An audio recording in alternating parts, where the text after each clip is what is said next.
Hey, welcome back to the Deborah Peters Show. Thank you so much for joining me today. I have a wonderful guest for you. And before I get into that, I want to share with you a little bit about what this show is really about. It is all about consciousness. Consciousness is self-awareness, and it is your ability to get into alignment and stay aligned for as long as possible each day with your God force, and let that be what guides you in your decision making and through your life.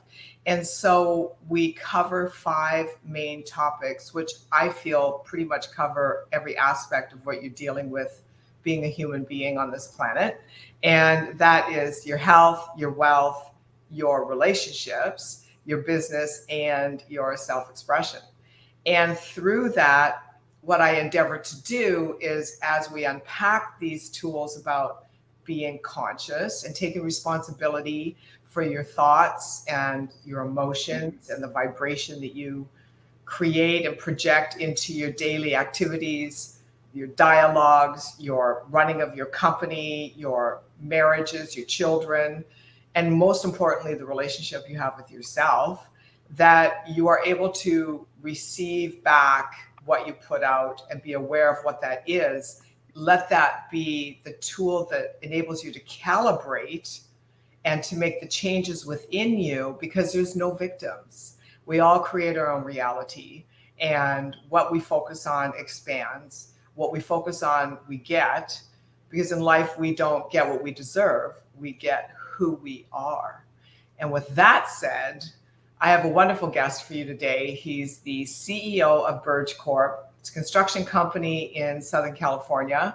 And his name is Bret Burge. And I've been working with him for a while now. So I wanted to really have him come on the show and share with you CEOs some of what he's been through and how there really is light at the end of the tunnel. So welcome, Bret. Thank you. Thank you for having me, Deborah. Yeah, absolutely. And it's been a minute. I think we started working together pre-pandemic, which was another reality. It seemed like 5 years or so, but it's only been a couple. Wow. So, wow. It's like a lifetime ago in a sense when you look at how people think, just the vibe between people that are on different timelines, right? And and the reaction and the narratives in the world, and there's just a whole lot going on. So has this helped you in your growth and your expansion and development as a CEO? Yeah, it has. It's brought me a lot more clarity in what I've been able to do. The company that I'm running and own now is, it's a family business. It's been around for 45 years this year. Actually, July 1st was 45 years. Congratulations. And so there's a lot of, thank you. There's a lot of past. And, the way that my father ran it was different than how I'm running it. So the hurdles that, I had to jump through to kind of, see the light at the end of the tunnel for the business model that I wanted. That was tough, but, the past couple of years has really brought me into a whole new mindset of, what I can do and I'm not limited to. And really shown me that, I'm really the driver of what success means. So it's been fun. It's very, I'm night and day from where I was 2 years ago. Yeah. And interesting to, we all, as human beings, we have patterns. We have patterns of thinking. We have patterns of emoting, how we respond to life. And I had a thought on that the other day, actually, that I want to share with you. And then we have patterns of, how we relate to people and each other and ourselves.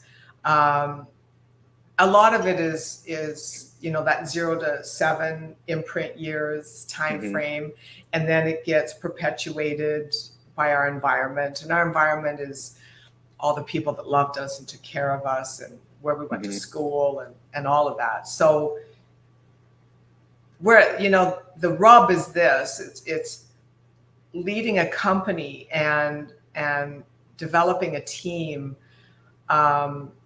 with all of that said, you know, these patterns, like you inherited something that was pretty, what would be the word? Set in stone. Yeah. Yeah. Yeah. So there's a lot of stuff in that inheritance that you know came my way, which you know was very positive, which was the loyalty and the backing. But there was a lot of negatives too. It was more so, you know, I got handed something on a silver platter, that type of deal. So you know, it's gaining that respect back from the employees that I can really, you know, run the ship now and steer it in the right direction. So right. Well, and that's a matter of perception. I mean, we could look at it that you got handed something on a silver platter. Correct. We could also look at it like you got handed, I saw this meme the other day online that had this huge pile of cut up 2x4s, like chunks of them, you know, 6 inches long or whatever. And then the statement at the bottom was, I just bought a cabin from IKEA. Yeah. And I'm just like, I thought of you and I'm like, I think that's what Bret inherited.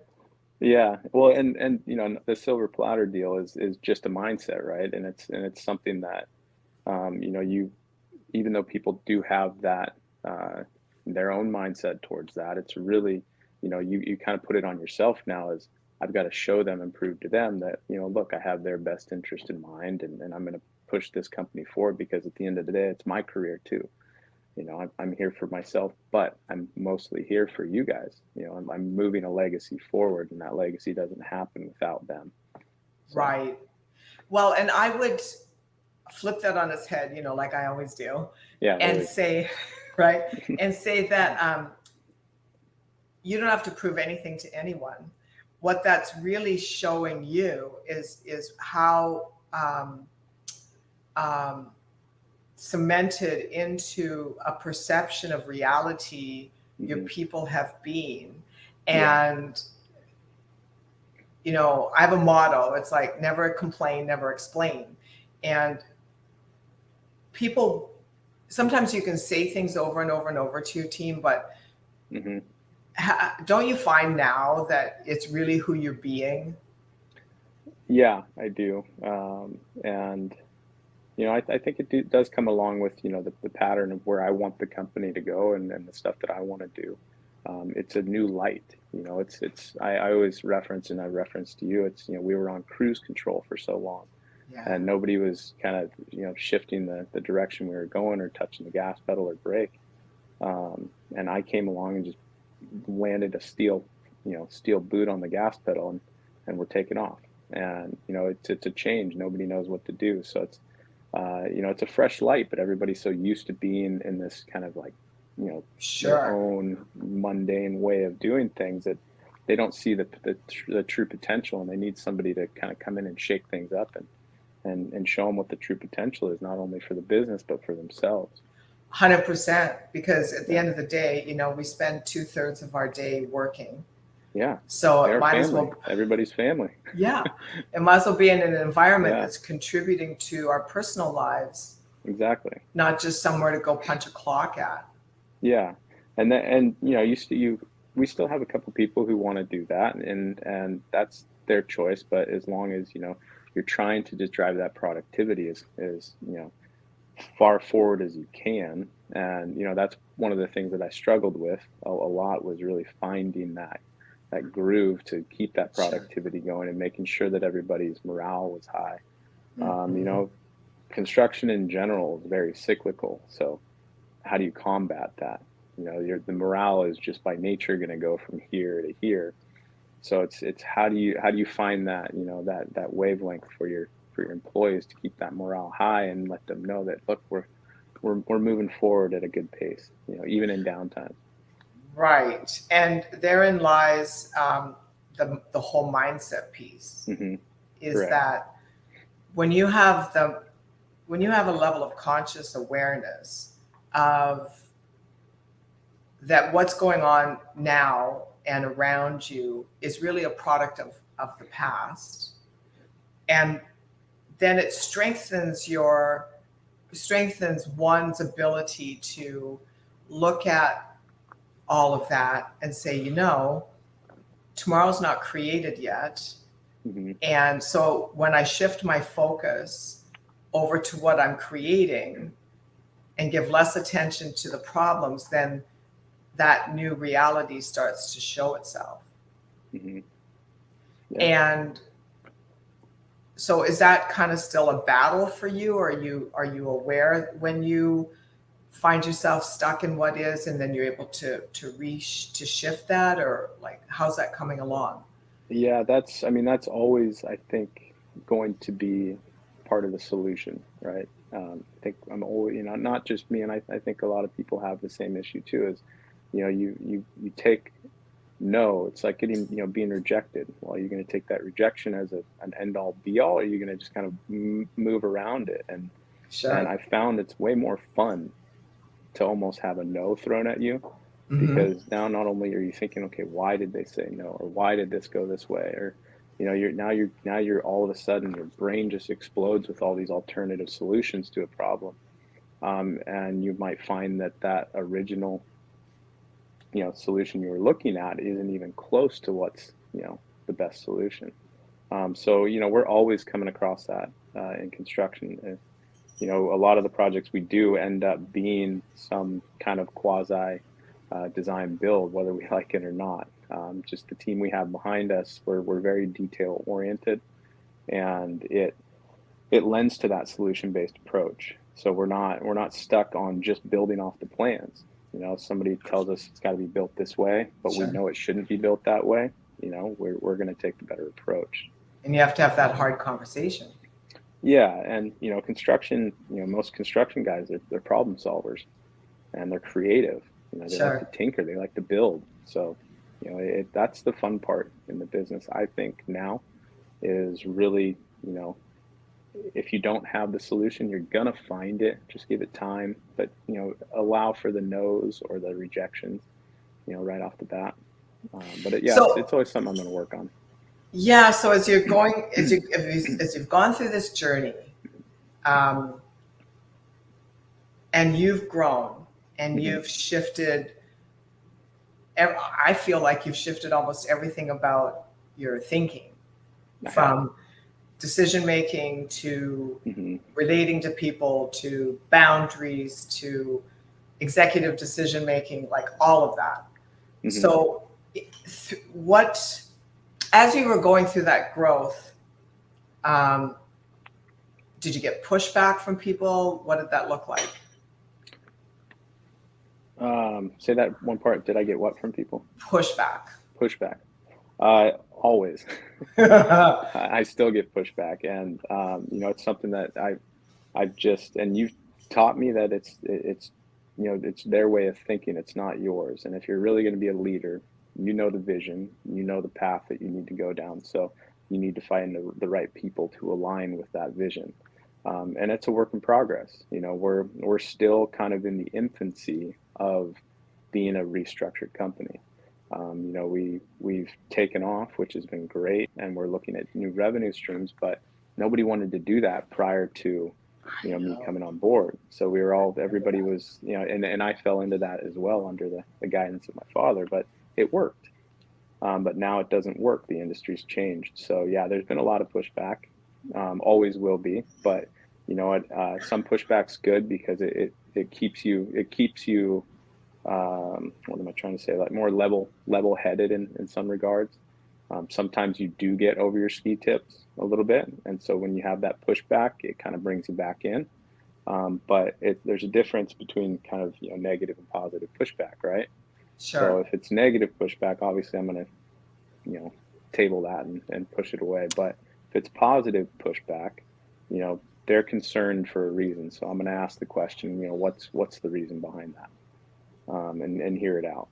So, and then it gives you a chance as the leader to reevaluate mm-hmm. that direction that you're looking to go. And I think that if you're really clear with yourself and you know yourself enough to know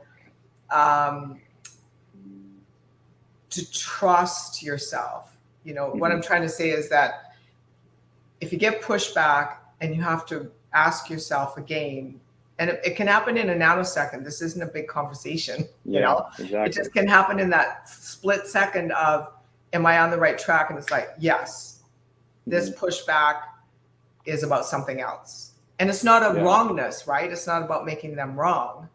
yeah. It's It's just, well, I think is one of the biggest things is as a leader, you've got to look down the road. Stop being kind of sidelined by the stuff that's here and now.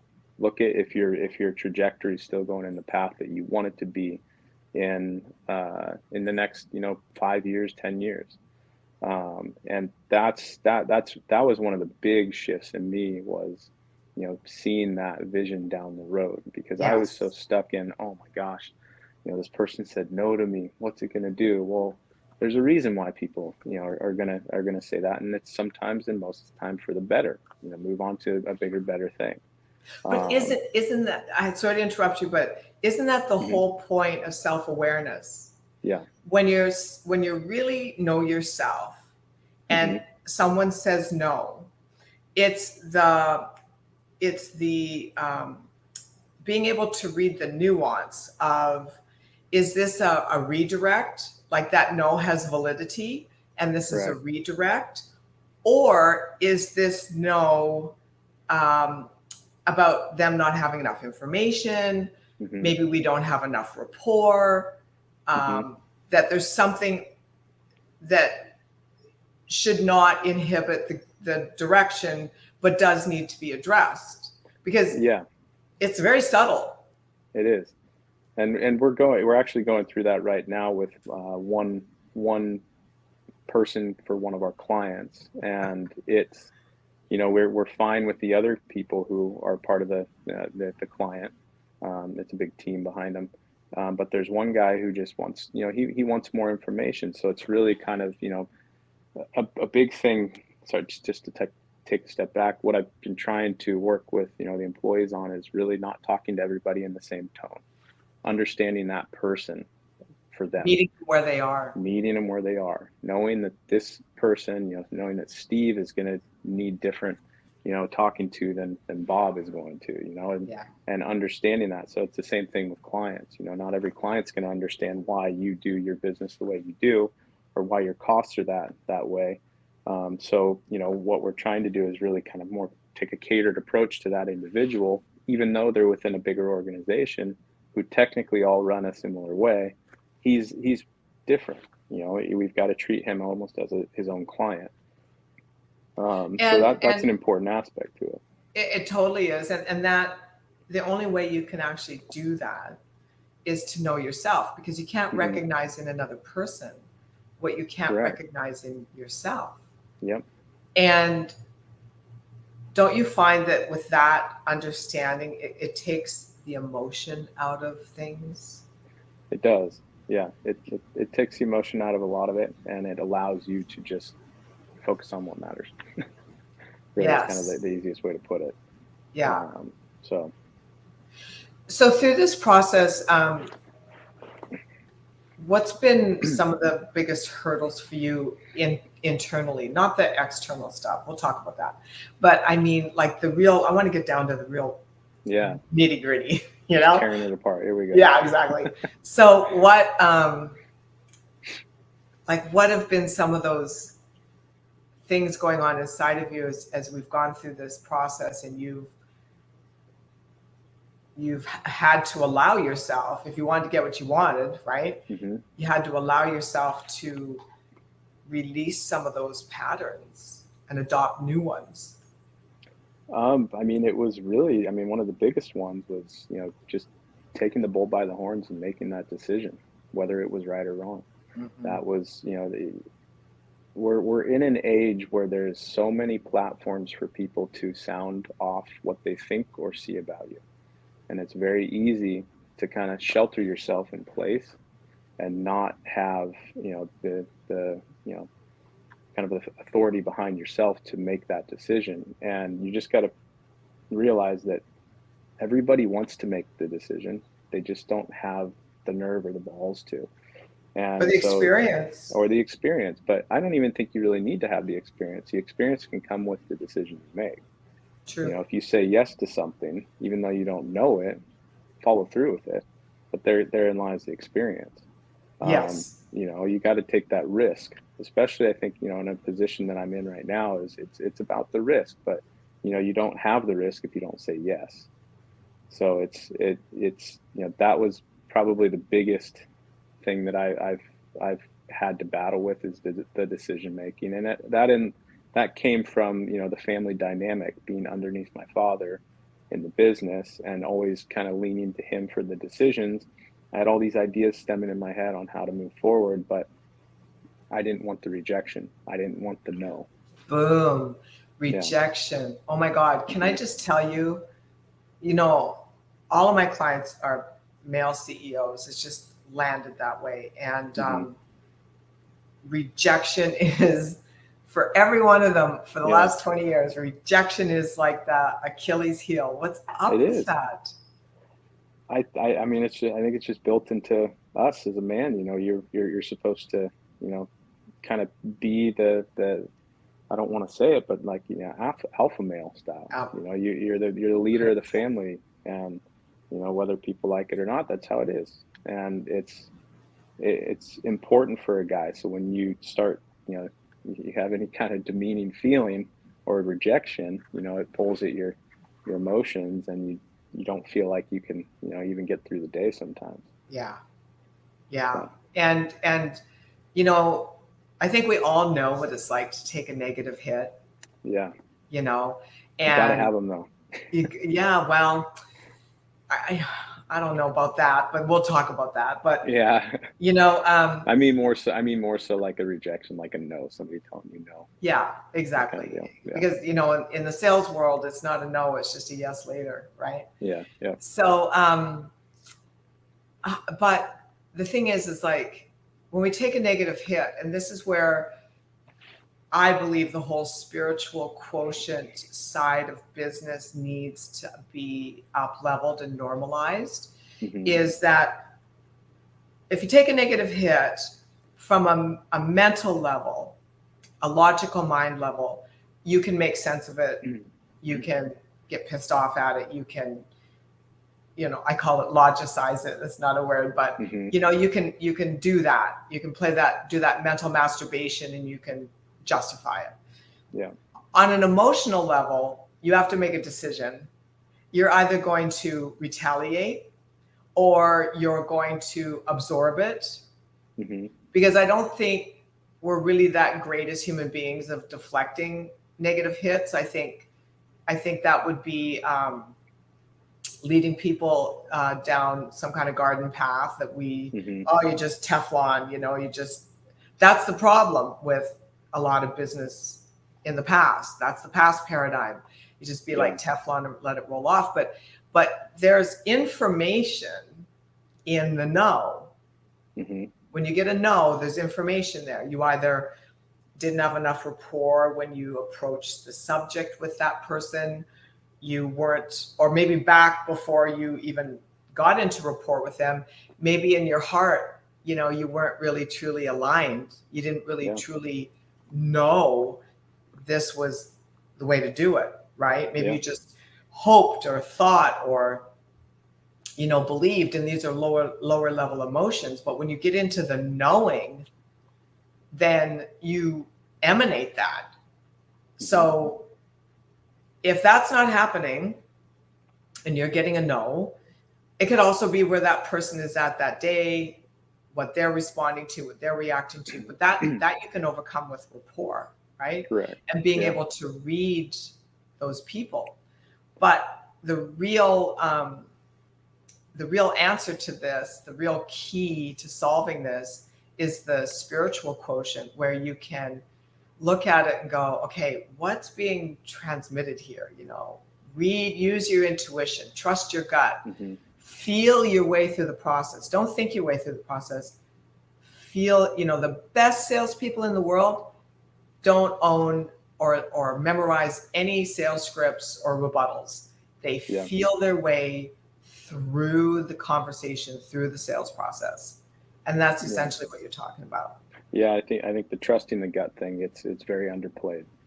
You know, It's trust everything.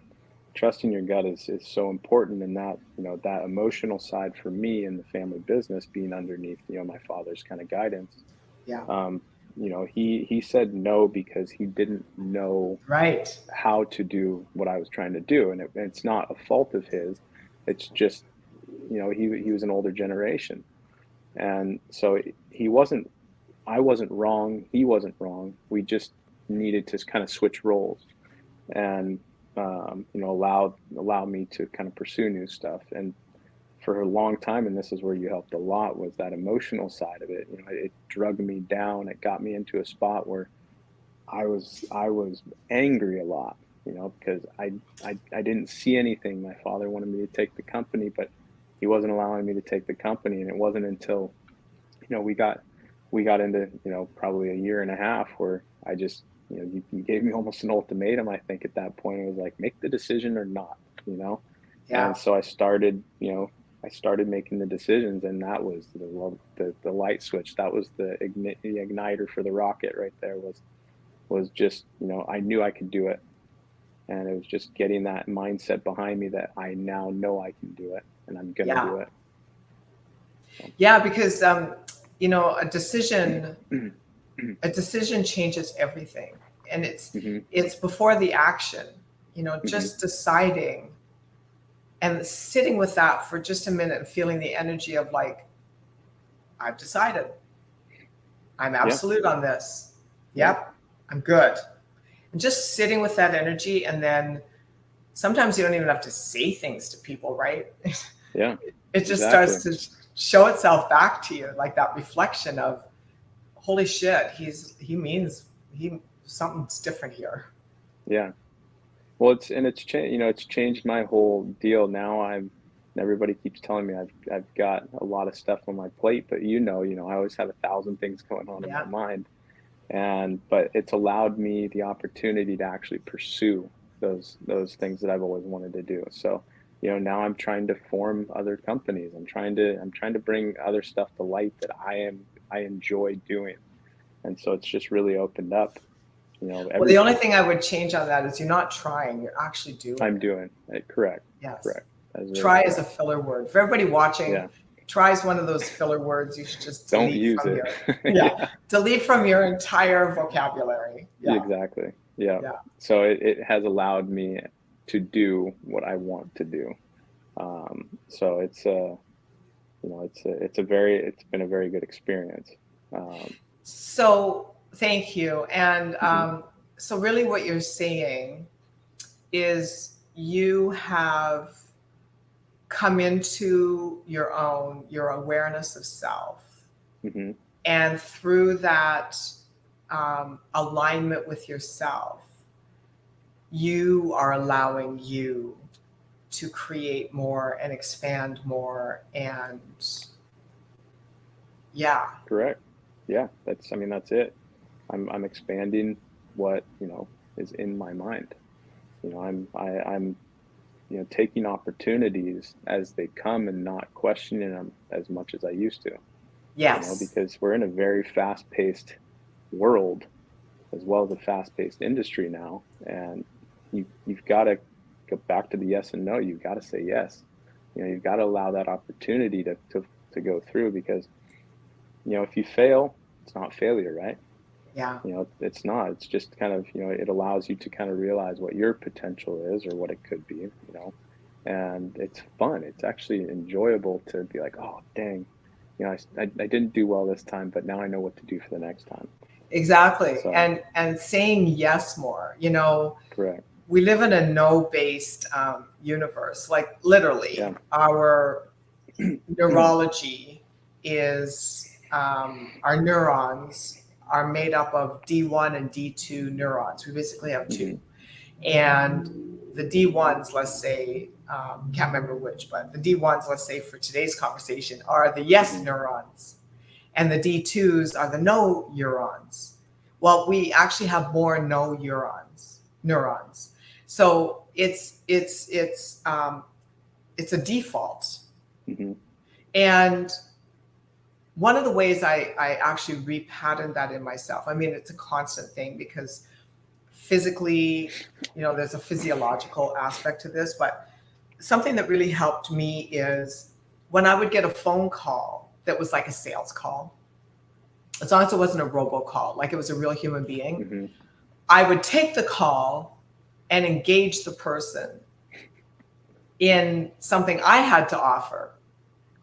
And it was just an experiment, it's just fun because we get those a lot, maybe not as much as we used to, but we do get those. And we could either be annoyed and angry and frustrated because it's interrupted our day, or we could just have some fun with it, right? Yeah. And I actually ended up recruiting someone.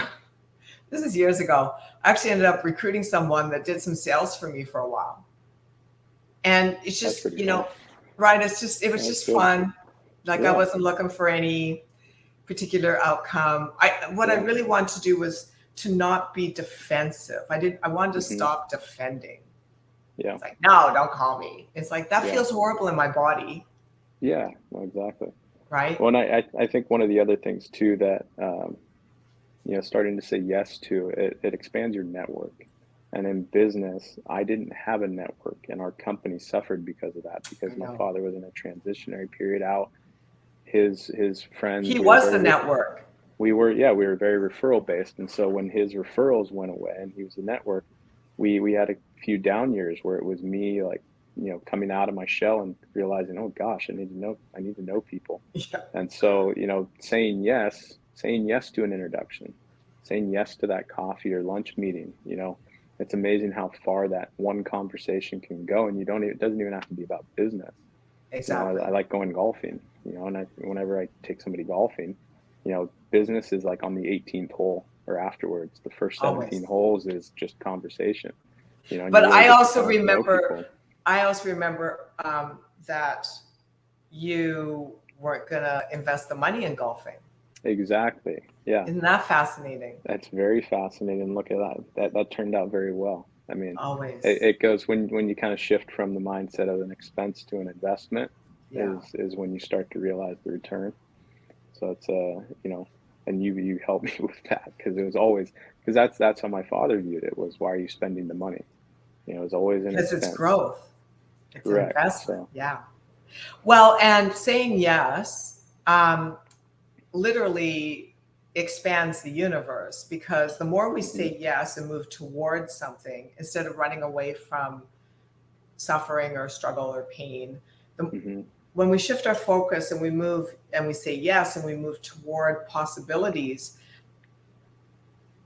that literally is an expansion of possibilities that you don't know what's there yet. No. And where that could lead to. Yeah, I mean, we went from 2 revenue streams to, 4 revenue streams, but then we have, sub revenue streams within our main telecom one. We've expanded, I'm in a few of them now, probably 4 or 5 of them now. And I'm actually in the process of adding one more, because I'm just saying, I'm saying yes. Strategically, I'm saying yes. Of course. I'm not, again, going over my ski tips on it, but, it might work, it might not, but then again, it's like you don't know if you don't try. And as long as you're structured well and good enough, you're either gonna come out even or ahead. If you're coming out behind or in the red on it, obviously it's not a good one. You should ditch it. But the thing is that if you say yes and you move forward and it's not clicking, you can always recalibrate. But if you say no and there's no movement, that's stagnation, and stagnation leads to death. Yeah. Well, and also, being in line with your vision with your company or even yourself. If you don't say yes, you don't really have a vision, because you haven't tested any of that out. You don't know whether that's something that can be part of your vision or not. Right. So it's that is important. I know this conversation is now shifting to, like, the whole deal about saying yes, but it's very important. That's what it boils down to, I think, in business, is saying yes. Say yes more. Yeah. I think, in my experience over the years, coaching, when people that own companies and run companies say no a lot. It's coming from a fear, number one. Number two, which is more fear, it's coming from they're engrossed in their problems. And that means that they can't take on anything more. And I've had CEOs say that to me. It's like, I just can't take on anymore. And I think to myself, well, you're missing the whole point. You know, this process isn't about you taking on more. It's about you letting go of the burden. Yeah. It's, and you know, I'm actually in the process of doing that right now too, with hiring on an individual to help me with the operations side. You know, taking that the stuff away from me that's causing me to say no, you know, so that I can start looking at the bigger picture. As you should be. More so, correct. Yeah, that's your job. You're the visionary. You're the creator. Yeah, and like you say, you know, if you have a visionary, you have to have an executor. You need somebody to be able to execute on those decisions, and that was what I was missing, and have been missing for a long time. And I just, you know, I didn't realize it. I thought I could do it all myself, but even for a small company that we are, you know, you can't do it all yourself. You need somebody there. You really do. Help. So. Yeah, and just for the viewers, I mean, to unpack that, what Bret's talking about is there's three energies that you need in your business. You need a creator, a connector, and a mover. And those aren't necessarily people. Those are energies. It could be multiple people. It could be one person, rarely, but it could be. But those are energies that you need floating through and around and in your business in order for the creator to have somebody to move things along and the connector to bring, you know, business to the table. So the creator's got somebody to take on their creation. And so do you think, with that said, that's where your father was blocked? He didn't understand that he was harnessing all three roles ineffectively because he just wasn't wired for it. Well, to no fault of his own. I mean, no, it's the old generation. You know, if you can't swing a hammer, what are you doing running the business?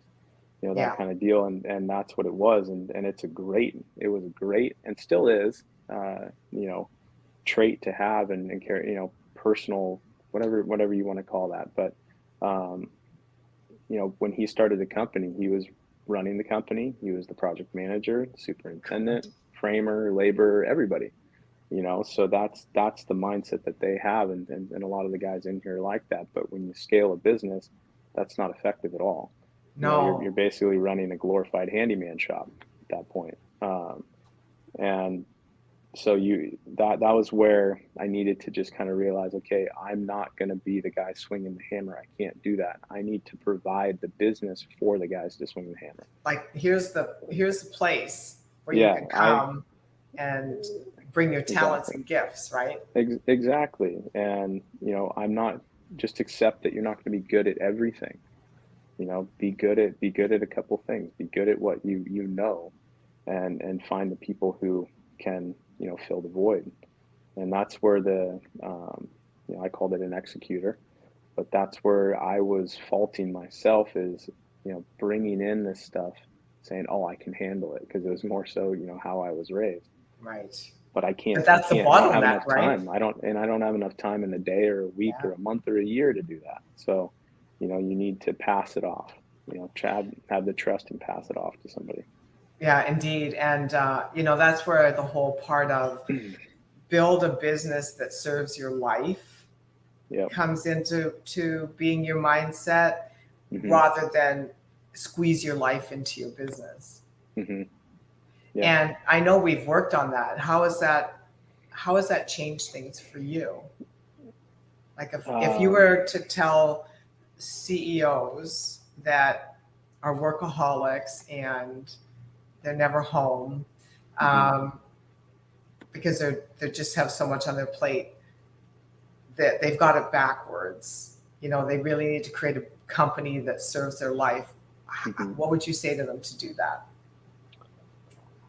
to do it. I feel like I'm still in that transitionary period, Are you? but for me, it's, you know, there's got to be a cutoff point at some time. You know, not everything is urgent. In telecom, we have a saying: when everything's urgent, nothing's urgent, Right. because it's always go, go, go. So, you know, everybody always says, I'm busy. Well, guess what? Everybody else is busy. Your wife at home's busy. Your kids are busy. Everybody's busy. So, you know, again, then nobody's busy. So you just gotta, you gotta really kind of take a step back. And I'm working on this more so as be home with my kids, not just be home and on my phone, you know, Yeah. constantly working. Shut it off. Be home, shut it off. You know, I talked to a guy a long time ago via one of my friends, and he said, you know, all your kids need from you at a young age is 15 minutes out of the day. That's really truthfully for their mind to really wrap around that you're the you know the parent or whoever it may be. You know, it's 15 minutes of solid interacting time. Yeah. I mean, you want more than that, but you know you can give that. So it's tough, and I can understand from a lot of people's perspective why it's tough, because it's, you know, all the memes out there about grind. Oh my Everybody always God. says Yes. grind, and I can't Hate that stand word. that word. I I can't know. stand that word, because there's no, to me, there's no such thing as grind. It's like, yeah, you're grinding, but what you're doing is grinding your knuckles off. You know, you're not going to have any hands anymore to do anything. You know, you're wasting Well, your time. yeah, because the grind implies struggle Exactly. and you're Be swimming efficient. against the current. Yeah. What's that? I said be efficient rather than Yeah. grind. Right. And So, aligned. You know, I would switch hmm out there you grind go. with aligned, because Yeah. when you're lined up, man, somebody that's lined up internally, head, heart, hmm action, um, Yeah. you know, Because that's you more can't, power than a million people well, schlepping along. yeah, and the human body can't sustain staying up till 2 in the morning working. I mean, I know. you can't focus for that long. I can barely focus for the 8 hours of the day, you know? So you're not going to go home and focus the rest of your time. You know, do it as a hobby. Like if you have something else on the side, that's regenerating kind of your brain, I feel. Yeah. But, you know, having that work-life balance is a very important thing, especially these days. But, you know, spending time with your kids, and I keep going back to, and, you know, you and I have worked on the family dynamic and stuff like that, but, you know, you really only have 18 years with your kids at home. And that's where I'm at with three little kids under 4 years old. Is it's, yeah, I only have a set amount of time with them here and now. So, you know, Right.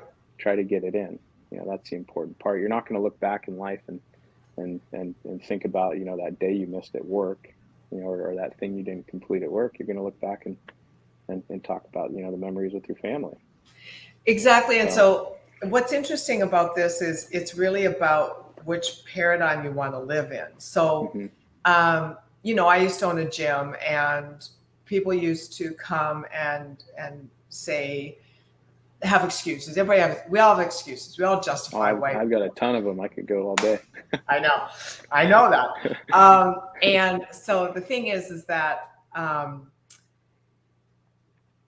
when we build a business that serves our lives, rather than squeezing our lives into our business, then our workouts are part of our business model. hmm And whether we think about our business when we're working out or whether we totally shut off, both are replenishing, both are resourceful, both are contributing to the growth of the business. hmm This is a fundamental shift in reality that every business owner needs to make. It's that, and it's, you know, meditation is the same. Working out, meditating, eating healthy, getting some sleep. All of these things we're taught by social construct that we don't have time for those. Those are luxuries. They're outside of what we have time for in the day. We're hmm lucky if we get to do that.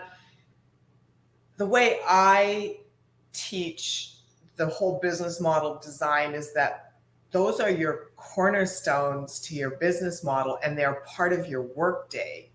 hmm And the reason I say that is because you get into alignment. When you're healthier, you're more dynamic, your emotions are in check, your creativity is higher. When you meditate, you're more in line with your heart, with your creator. You have a greater trust in the process of life. Faith is a common foundation to your decision making and trusting yourself. When you eat healthy, then your body's not having to struggle and work hard to break down toxic foods.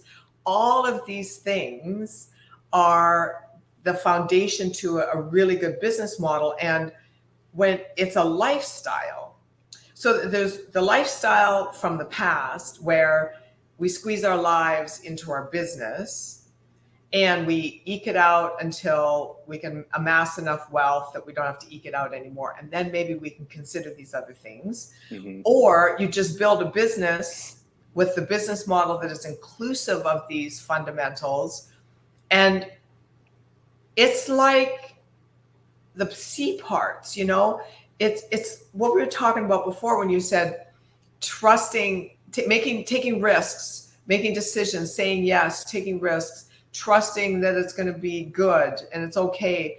What happens is we don't have to know what the next paving stone is on the path necessarily. We just have to lift our foot and step toward the path, even if we can't 100% see it, and the paving stone will land. So when we build this foundation in our business that includes these fundamental mind, heart aligning tools, then the C parts and the stuff that weighs us down and tries to convince us that we don't have time actually ends up being resolved. You know that saying is like most of the stuff we worry about in a day hasn't even happened yet, right? Yeah, exactly. It's that, and maybe you can help me with this because I work on this a lot with every client and it's really hard for them to accept. I almost have to hold their hand and get them to do the steps in order for them to go, whoa, this is so much better. So, and what would it take, or what would you need to know or hear from a coach that you would be able to go, you know what?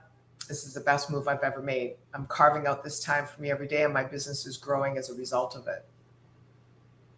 That's a big shift. It's a big shift. I mean, to be honest, it's a tough question because there's a lot that I think goes into that. And, working with you for so long, it's, one session doesn't necessarily get you that answer to it. It's kind of chipped away and you might not realize it until a month later and you got that off. Are you saying I nag you? Gosh. Yeah, you do. But I think not the way that you pursue answers out of people is not letting up, for you, when you're pursuing an answer from me, you don't let up. You kind of make me think, and that starts to make you internally think, and it starts to pull these ideas or solutions or the problems or whatever it may be that you're asking. It pulls it out of you. So even just that silence that you always do, where you ask the question, I answer the question, and then you stay silent, and I know you're thinking that there's more to that answer. That's actually very beneficial, even though for the first time it's a little awkward, but you're like, I know what she's doing. But that really helps because you just start to internalize and start to realize that there's way more stuff that I'm thinking about, that I need to say. So that's an important part. But it's really that unbiased opinion. It was what helped me. Understanding that I'm not the only person that's going through the problems. Yes. Everybody else is in the same boat. It's just you might be in a different industry. You might be doing something else, but everybody has the same issues. It's just the people who are successful get through that. Yeah, it's always funny to me when somebody says, well, have you coached anyone in my industry? And I'm like, dude, that's irrelevant. It doesn't matter. Completely irrelevant. Yeah. Whatever. So, yeah. You're not ready for me if that's what you're asking. Yeah, exactly. So I think this is going to be helpful to all the CEOs out there because emotions are a big deal. It's a huge deal. And we live in a society that I mean, it's getting better, but we live in a society that frowns on that. Mm-hmm. You know, there's a lot of judgment around emotions, and so I know I'm sitting on a podcast, but I think one of the biggest things too that helped is getting off social media, and more right, so like the scrolling type.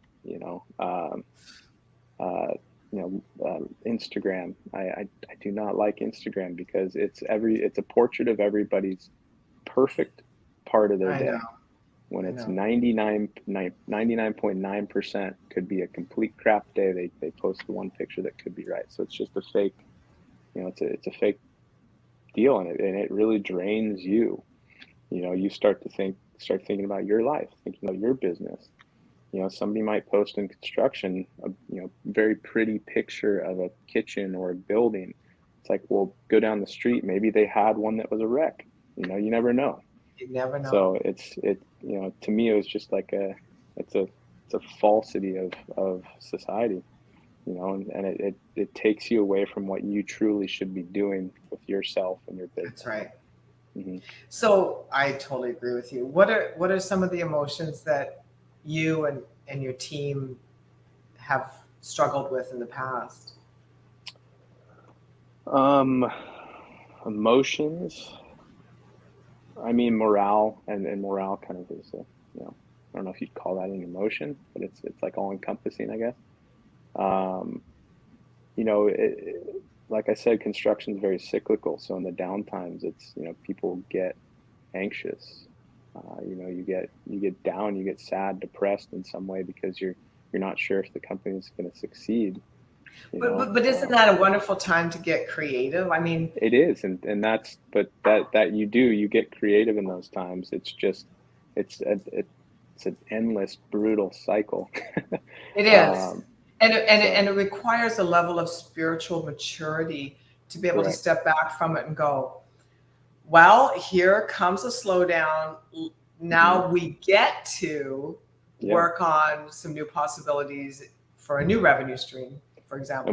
And we did that in 2020. Yes. January, was it January, March, when was the pandemic? Yeah, around then. I don't know anymore. So mid-January to July, we flipped the company on its head and restructured basically.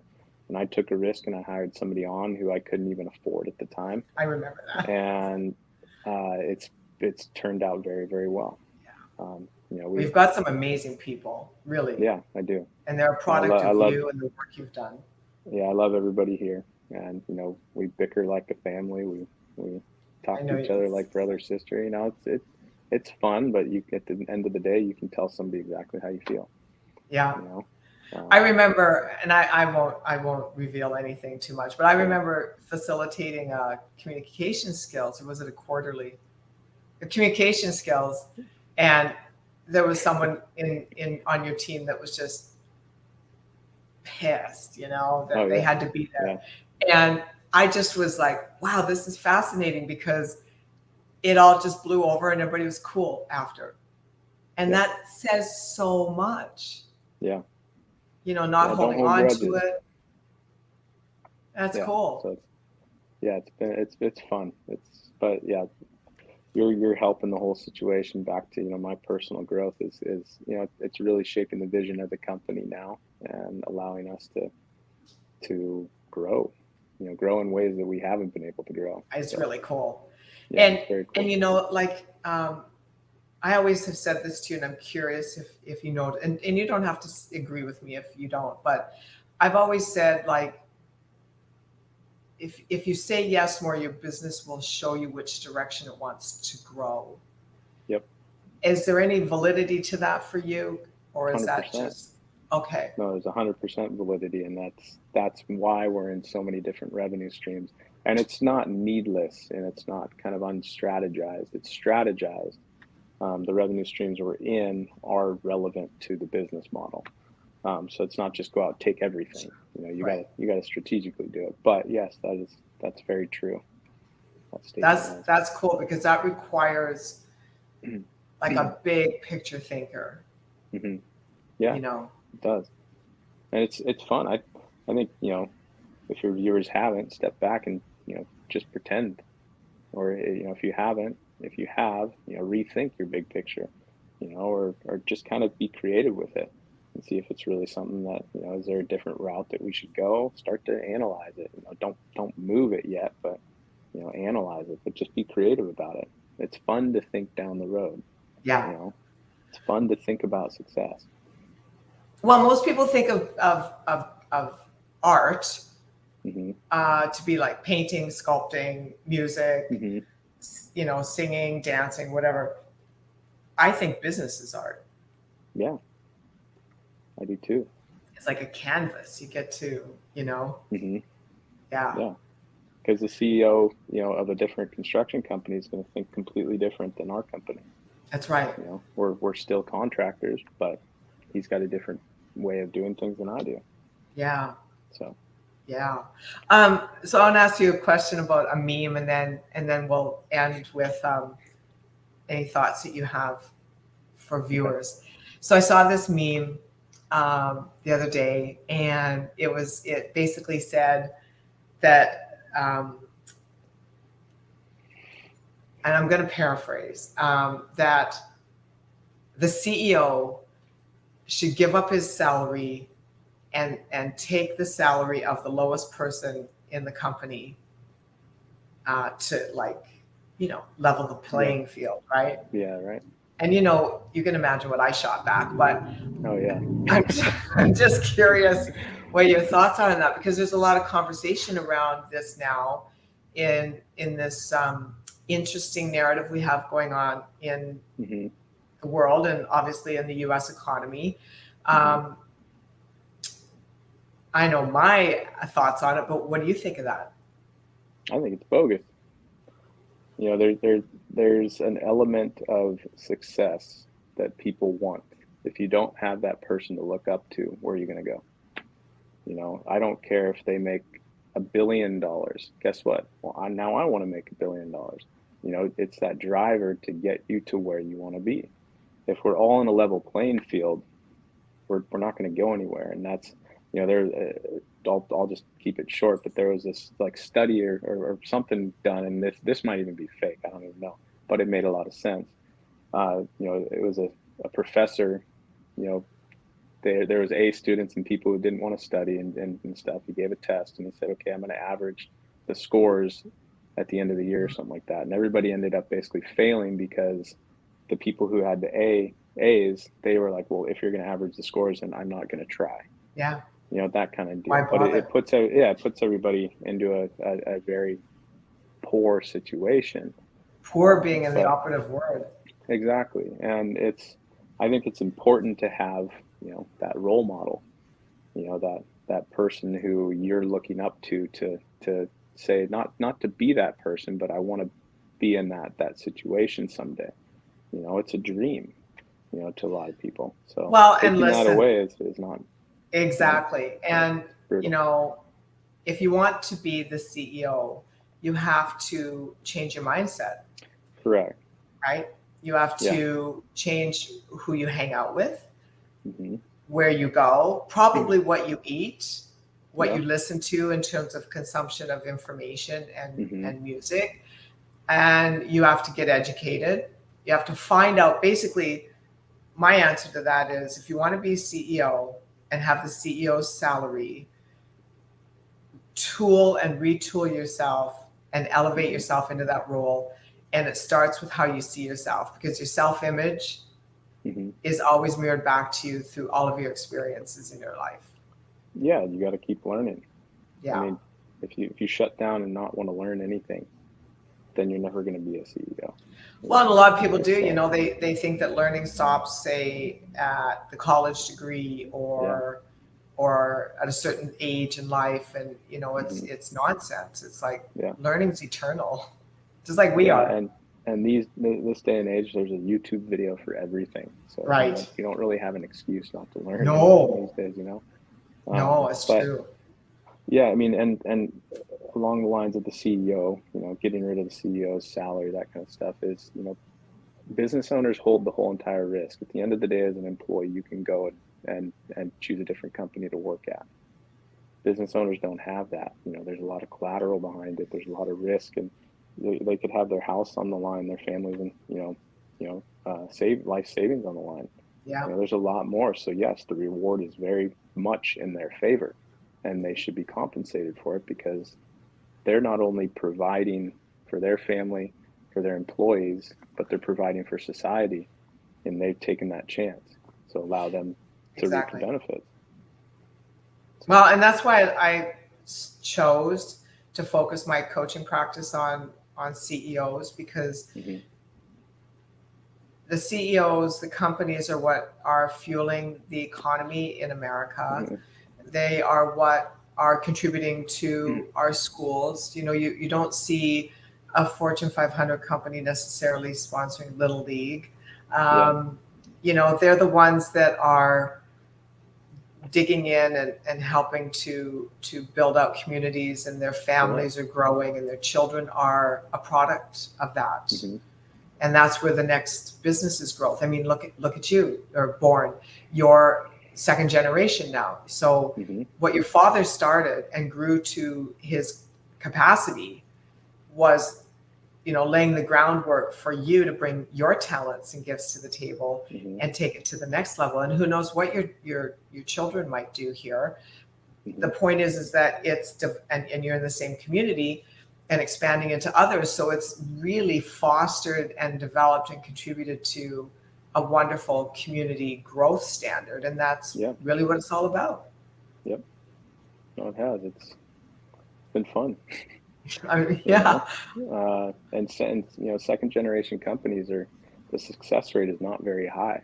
So I know. There's a big challenge behind that too. So that's also a fun part to not be part of the statistic. Yeah. Well, what I've seen as the demise to, family businesses and generational families, businesses, is that it's the unresolved family conflict of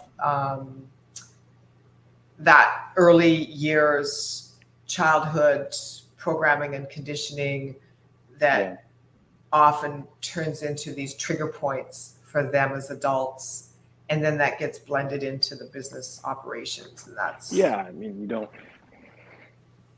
if you've got trauma at home, if you've got a bad home, why would you want to have that in your workplace as well? It's the same thing. No, it totally is. So no, it's a tough one. Family business is tough. So anybody out there who's your viewers, who has a family business, they probably know exactly what I'm talking about. But absolutely. I don't even know. It's been a tough battle, for a long time, and a battle within is where it was. Yeah. But it's understanding that there is that, that mindset shift that you've helped me with, and that's what's needed, because you just start to realize that you're your own person.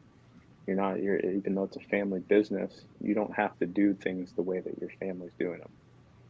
Exactly. And so what advice would you want to leave the viewers with? Say yes. I mean, take the chance. And because I waited, and I'm 35. I feel like I've waited a lifetime to take the chance to say yes. And I wish I would have started saying yes, 10 years ago, 15 years ago, because who knows where I would have been. I've got all these, opportunities in my mind that I want to pursue. And now I'm going to, because I'm saying yes more. I'm taking that chance. And it's really, I think that's what it's about is altering your mindset to accept that you can do whatever you want to do, and not stopping when somebody says no. That's especially when it's your inner voice, right? Exactly. Yeah, you're your own worst enemy on this one. Okay, so I have to ask one last question, and then we'll go. So in your journey, when you felt that your people on your team were like a thorn in your side or an issue, how many times when you shifted how you saw yourself and how you viewed the situation, did they just morph and change through osmosis? A lot, but it wasn't, I think, until later, and later being more present, like in the time now, maybe in the last year, because the confidence on my end was what needed to change in order for them to kind of change on their own. If they were down, I'm there to pick them up, but I needed to be confident in saying, look, we're doing good, we're doing okay, you are doing great, I'm here to help you, what do you need? So it And took not a get while. caught up in it, right? Yeah, and it takes a while. It's not an overnight deal, but everybody at the end of the day, I think, is looking at that leader for guidance, and you've got to provide it. That's right. So you got to keep working on yourself. Correct, always. Yeah. Yeah.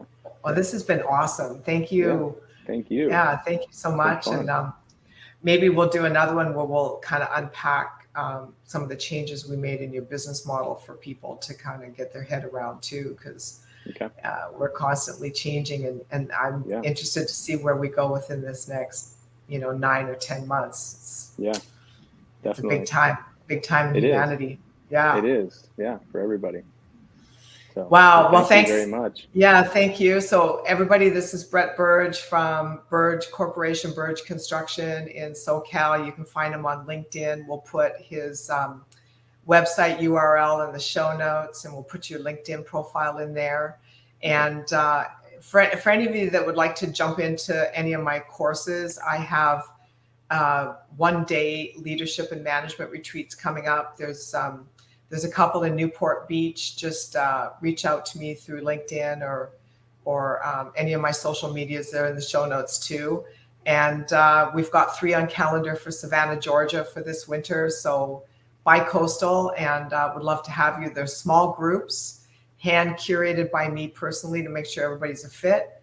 And it's a deep dive into shifting your mindset and applying that to your business growth. So thank you for joining me today. Remember to subscribe, share, get the word out about the show. We're looking to build the audience. And most importantly, stay aligned, stay awake, and stay alert.